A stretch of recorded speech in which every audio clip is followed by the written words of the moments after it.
Hello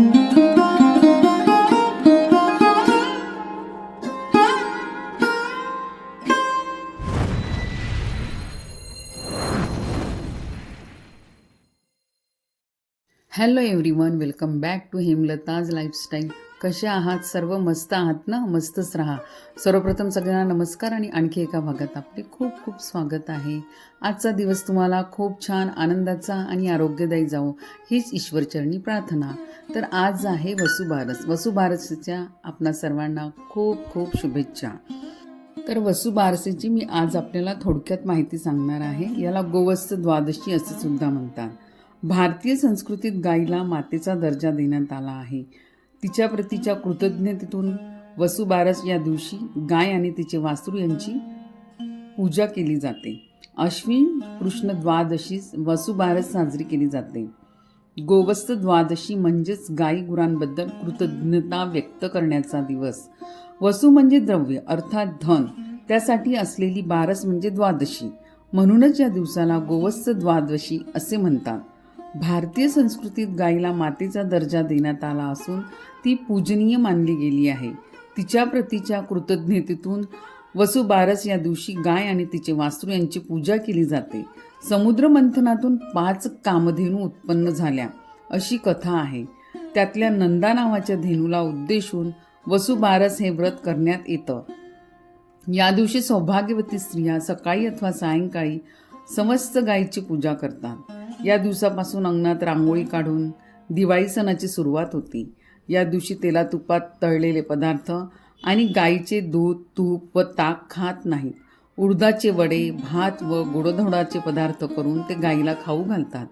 घरात लक्ष्मीदेवीचे आगमन व्हावे या हेतूनेही या दिवशी वासरू असलेल्या गायीची पूजा करण्याची पद्धत आहे. घरातील सवाष्ण बायका गायीच्या पायावर पाणी घालतात, हळद कुंकू आणि अक्षता वाहतात. ज्यांच्या घरी गाई गुरे आहेत त्यांच्या घरी पुरणाचा स्वयंपाक केला जातो. मग गायीला निरांजनाने ओवाळून केळीच्या पानावर पुरणाचा नैवेद्य खायला दिला जातो. समुद्र मंथनातून उत्पन्न झालेल्या नंदा नावाच्या धेनूला उद्देशून हे व्रत आहे. वसुबारस म्हणजे गोवत्स द्वादशी हा दिवस दिवाळीला जोडून येतो, म्हणून त्याचा समावेश दिवाळीतही केला जातो. पण तसं पाहायला गेलं तर तो सण वेगळा असल्याचं सांगण्यात येतं. मात्र देशातील बहुतांश ठिकाणी वसुबारसेपासूनच दिवाळीला सुरुवात होते. हा दिवाळीचा पहिला दिवा असतो असं मानलं जातं. आता मी आपल्याला वसुबारसेची कथा सांगणार आहे. एक नगर होते. तिथे एक वृद्ध महिला राहत होती. तिला एक सून होती. घरी गाईगुरे होती, म्हशी होत्या, गव्हाळे, मुगाळे नामक वासरे होती. अश्विन मास आला. पहिल्या द्वादशीच्या दिवशी ती वृद्ध महिला सकाळी उठली. शेतावर जाताना सुनेला हाक मारली. मुली इकडे ये. सून आली. काय म्हणून म्हणाली. तशी ती वृद्ध महिला म्हणाली, गव्हाळे मुगाळे शिजत ठेव असे म्हणून ती शेतावर निघून गेली. सून गोठ्यात गेली. गव्हाळी मुगाळी वासरे उड्या मारत होती. त्यांना ठार मारले, चिरले, शिजवून ठेवून सासूची वाट पाहत बसली. दुपार झाली तशी सासू घरी आली. सुनेने पान वाढले. तांबडे मांस सासूच्या दृष्टीस पडले. सुनेला विचारता सुनेने सर्व हकीकत सांगितली. सासू घाबरली. न समजता चुकी घडली म्हणून तशीच उठली. देवापाशी जाऊन बसली. देवा देवा, सुनेच्या हातून अपराध घडला, तिला क्षमा कर. गायीची वासरे जिवंत कर. असे न झाले तर संध्याकाळी मी माझा प्राण देईल असा निश्चय करून देवापाशी बसून राहिली. दिवा लागला. देवाने तिचा निश्चय पाहिला. निष्कपट अंतकरण पाहिले. नंतर संध्याकाळी गायी आल्या व हंबरडा फोडू लागल्या. तशी देवास चिंता पडली. हिचा निश्चय ढळणार नाही असे देवाला वाटले. मग देवाने गायीची वासरे जिवंत केली. ती उड्या मारीत मारीत गायीजवळ गेली. गायीचे हंबरणे बंद झाले. वृद्ध महिलेला आनंद झाला. सुनेला आनंद झाला.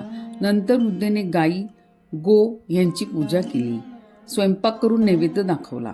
म्हणून या दिवशी नैवेद्यात गायीला उडदाचे वडे खावयास देतात. यापूर्वी दिवाळीच्या आगमनाची तयारी झालेली असते. घर गोठे स्वच्छ केलेले असतात. सर्वत्र आनंदी वातावरण असते.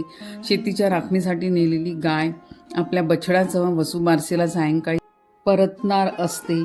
तिथे स्वागत करूनच तिच्यासह मागोमाग येणाऱ्या वासराला दिवाळीच्या वसुबारसेला उंबरठ्यात ओवाळून घरात घ्यायचे असते. शेतीकामात मदत करणाऱ्या सर्वच जनावरांविषयी भारतीय संस्कृतीला प्रेम आहे. गाय तर कुटुंबातील एक सदस्यच आहे. घरातील अखंड मातृत्व म्हणजे गाय. आईसारखी मायाळू, शोषिक, तसेच वासराला गोंजारून बोलावणारं तिचं हंबरणं ऐकून कुणाच्याही हृदयात वात्सल्य दाटून यावं, अशा गोमातेचे पूजन तिच्या वासरासह या दिवशी करायचे असते. या दिवशी दूध व दुग्धोत्पन्न पदार्थ आहारात घ्यायची नाहीत. कामधेनूचे रूप आपल्या घराच्या गायीत पाहून तिची पूजा करायची व पुढील श्लोक म्हणायचा असतो. क्षीरसागरातून जन्मलेल्या सूर असुरांना वंदनीय ठरलेल्या जिच्या शरीरात सर्व वेदना आहेत, हे माते, हा आमच्या पूजनाचा अर्थ घे, तुला नमस्कार असो. तर मग कसा वाटला हा छोटासा व्हिडिओ आपल्याला? ही वसुबारसेची कथा आणि माहिती आणि मी ही केलेली पूजा आपल्याला आवडली असेल तर माझ्या चॅनलला सबस्क्राईब करा आणि व्हिडिओला लाईक करा, शेअर करा आणि सबस्क्राईब करायला विसरू नका. परत भेटूया. Tell them bye bye. Take care and stay healthy.